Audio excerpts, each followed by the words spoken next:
Sir नमस्कार। नमस्कार जी। क्या नाम है आपका? जी मेरा नाम नरेश सुरलकर है। सर कहाँ से आए आप? जी मैं महाराष्ट्र से हूँ, स्टेट महाराष्ट्र और डिस्ट्रिक्ट जलगांव से हूँ। सर संत रामपाल जी महाराज से नाम दीक्षा लेने से पहले आप क्या भक्ति साधना करते थे? जी मैं संत रामपाल जी महाराज जी से जुड़ने से पहले जो आम देवी देवताओं की जो भारत में भक्ति चलती है वही हम क्या करते थे। जैसे विष्णु जी की भक्ति, शिव जी की भक्ति और दुर्गा माता जी की भक्ति, वही भक्ति हम क्या करते थे। लेकिन विशिष्ट रूप से हम दुर्गा जी को ज़्यादातर मानते थे, क्योंकि मेरे मम्मी जी है उनके शरीर में दुर्गा जी आती थी और वो इतनी भयानक सवारी आती थी कि वो हाथ पर जोत, कापूर की जोत रखकर वो निगल लेती थी। इतनी भयानक उनकी सवारियाँ आती थी, तो हम विशिष्ट रूप से उनको ज़्यादातर इष्ट रूप में माना करते थे। और रहा सवाल मुस्लिम धर्म के भी जो पीर पैगंबर होते हैं जिनके शरीर में सवारियाँ आती है, तो उनकी भी हम भक्ति साधना करते थे। और जैसे मैं महाराष्ट्र से बिलोंग करता हूँ, तो हम ज़्यादातर श्री हरि विट्ठल और साईं बाबा की दर्शन के लिए जाना, तो ये साधनाएं हम किया करते थे। सर जब आप पहले से इतनी सारी पूजाएं कर रहे थे तो फिर आपको संत रामपाल जी महाराज जी की शरण में क्यों जाना पड़ा? संत रामपाल जी महाराज जी के शरण में जाने की मूल वजह मेरे पिताजी का जो अपना रोग था वो समाप्त हुआ।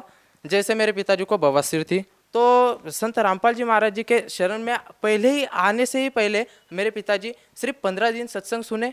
15 दिन सत्संग सुनने के पहले ही मेरे पिताजी ने हमें एक खबर सुनाई कि मेरा जो बीमारी था, जो मेरे जो एड्स की बीमारी थी, जो मेरी बवासीर की बीमारी थी, उसमें 100% में से 90% सुधार आते हुए मुझे दिख रहे हैं। और ये संत रामपाल जी महाराज जी का ही कमाल मुझे दिख रहा है। तो हमने उसी दिन संत रामपाल जी महाराज जी का संकल्प करके हमने ये तय कर लिया कि हम संत रामपाल जी महाराज जी से नाम लेंगे, इनका ज्ञान भी अच्छा है। सर संत रामपाल जी महाराज का सत्संग आपके पिताजी ने सुना और सत्संग सुनते सुनते आपके पिताजी की एड्स की बीमारी ठीक हो गई।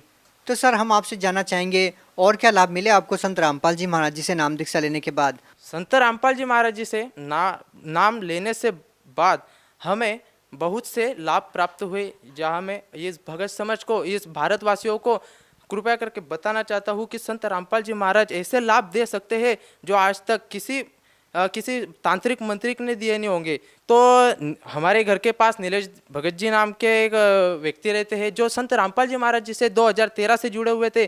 तो 2013 से लेकर 2017 तक वो संत रामपाल जी महाराज जी का ज्ञान हमें समझाते थे, लेकिन हम उनका ज्ञान नहीं मानते थे। लेकिन 2017 में मेरे पिताजी को एक नाइलाज बीमारी हो गई, जिसे एड्स कहते हैं। आजकल तो आप जानते ही है, एड्स की बीमारी एक ऐसी खतरनाक बीमारी है जिसका इलाज है ही नहीं।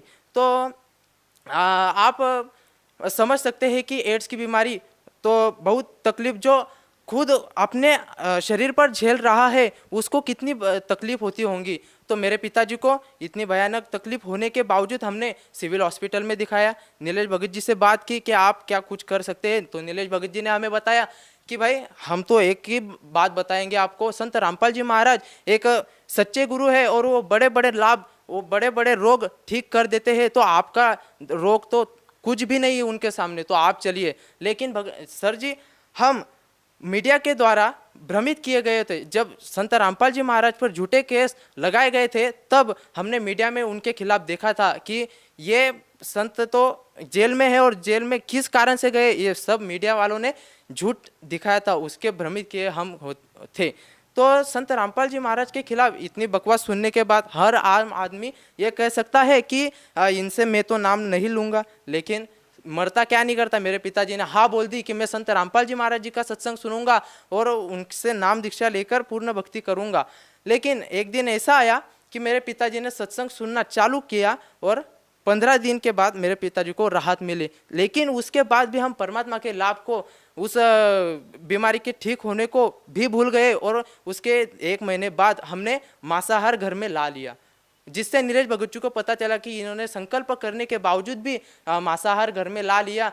तो अभी वो नाराज हो गए। लेकिन उस दिन हमें परमात्मा का बहुत बड़ा चमत्कार ये प्राप्त हुआ कि उस दिन मांस जो था, मेरे मम्मी जो पका रही थी, वो 3 घंटे लगे उसको, मांस पकने को 3 घंटे लगे, वो पका ही नहीं। और उस दिन मेरे बड़े पिताजी मेहमान बन के आए थे, उन्होंने तो खा लिया, लेकिन हम जो 5 सदस्य थे फैमिली के, उनको उल्टियाँ आने लगी। यह बहुत बड़ा चमत्कार हमारे ज़िंदगी में, ऐसा कोई चमत्कार आज तक नहीं हुआ। जैसे संत रामपाल जी महाराज जी के नाम दीक्षा सिर्फ संकल्प करने से हुआ था। तो हमें वो सब्जी फेंकनी पड़ी, लेकिन हमको वो गई नहीं, हमें गले नहीं उतरी। तो ये हमें बहुत बड़ा चमत्कार हुआ। तो दूसरा लाभ मैं ये बताना चाहता हूँ भगत जी यहाँ पर, कि मेरे पिताजी एक दिन कंपनी में काम कर रहे थे। काम करते करते मेरे पिताजी का हाथ मशीन के पट्टे में चला गया। मशीन के पट्टे में चले जाने से बाद फिर मेरे पिताजी ने वो खींचने की कोशिश की, लेकिन मेरे पिताजी को लगा ये हाथ अभी अपना काम से गया। उसमें पूरी ये संभावना थी कि हाथ की हड्डियां चूरा होने की पूरी संभावना थी। लेकिन संत रामपाल जी महाराज की दया से, संत रामपाल जी महाराज की दया से इतनी दया हुई परमात्मा की कि मेरे पिताजी को खरोच तक नहीं आई। तो इससे ये वाणी यहाँ पर सिद्ध होती है कि संत शरण में आने से आई टले भला, जिस मस्तक में सूली हो वो कांटे में टल जा। मतलब मेरे पिताजी का वह हाथ काम से जाना था उस दिन, लेकिन परमात्मा ने कांटे में टाल दिया। तो ये बहुत बड़ा लाभ हमें हुआ है सर जी। चौथा लाभ मैं आपको ये बताना चाहता हूँ, मेरे पिताजी नाम दीक्षा लेने से पहले एक बहुत और बड़ी बीमारी से ग्रस्त थे। जैसे मेरे पिताजी को यहाँ सीने में बहुत बड़ा चमक निकलती थी, और चमक निकलते ही गुब्बारा, इतना बड़ा गुब्बारा जैसी यहाँ पे गांठ हो जाती थी। तो गांठ होने के बाद इतनी पीड़ा देती थी मेरे पिताजी को कि वो असहनीय थी। जैसे मेरे पिताजी रोते थे अक्षरशः। तो मेरे पिताजी रोने के बाद हमसे देखा नहीं जाता था, लेकिन वो संत रामपाल जी महाराज जी के शरण में आने से पूर्णतः नष्ट हो गई। और मेरे पिताजी और हम आज परिवार वाले सब आज स्वस्थ है और आपके सामने है। मैं सर, हमने सुना है कि संत रामपाल जी महाराज द्वारा बीमारी को ठीक करने के लिए पैसे लिए जाते हैं। तो सर, आपने अपने पिताजी की बीमारी को ठीक करवाने के लिए कितने पैसे दिए? जी, ये बात जो आप बता रहे हैं मुझे, संत रामपाल जी महाराज जी ने एड्स की बीमारी ठीक करने के लिए हमसे 1 रुपया तक नहीं लिया। जबकि वो संत रामपाल जी लेते नहीं है, देते हैं। हमें तो उन्होंने बहुत से लाभ दिए हैं, हमसे उन्होंने कुछ भी नहीं लिया। हमने एक ही काम किया, जैसे उनका ज्ञान सुना और उनके हिसाब से हमने उनके द्वारा मंत्र जैसे भक्ति ली, और वो भक्ति साधना करने से हमें वो लाभ प्राप्त हुए, ना कि हमें संत रामपाल जी ने हमने उनको पैसे दिए। ये खबर ये झूठी है। सर, और क्या लाभ मिले आपको? तो मैं दुनिया का सबसे बड़ा सिंगर बनना चाहता था। तो आगे नामदान लेने के बावजूद भी मैं 1 महीना सत्संग ना सुनकर मैं गाने सुनता था उस हेडफोन से। और परमात्मा मुझे माफ़ करे, मैं गाने सुनकर भी एक दिन मेरे से उस हेडफोन में संत रामपाल जी महाराज जी का सत्संग लग गया। मैंने सोचा अगर हमने नाम दीक्षा ली है तो कुछ ना कुछ तो देखेंगे। जो मेरी मम्मी बताती है कि ये इनका तो बहुत अच्छा सत्संग है, चलो अपन भी सुन लेते एक दिन। मैंने सुना, उस सत्संग सुना। 1 घंटा मेरे लिए सिर्फ 20 मिनट के बराबर थे। मैंने इतना गजब ज्ञान, इतना अजब संत का जो बोलना है, जो प्रभावित करना है, इतना खतरनाक जो उन्होंने ज्ञान बताया, वो आज तक मैंने कभी नहीं सुना था। मेरे शरीर पर रोंगटे खड़े हो गए थे। उन्होंने बताया अपने सत्संग में कि ये मानव जीवन ये इतना दुर्लभ है बेटा, कि आप अगर असंख्य करोड़ों जीवन भी गुजर गए तो ये मोक्ष का मार्ग आज से लेकर बाद में नहीं मिलने का। ये मानव जीवन आपका दुर्लभ है, ये मानव जीवन दुर्लभ है, ये मिले ना बारंबार। तरवर से पट्टा टूट गिरे वो बहुर ना लगता डार।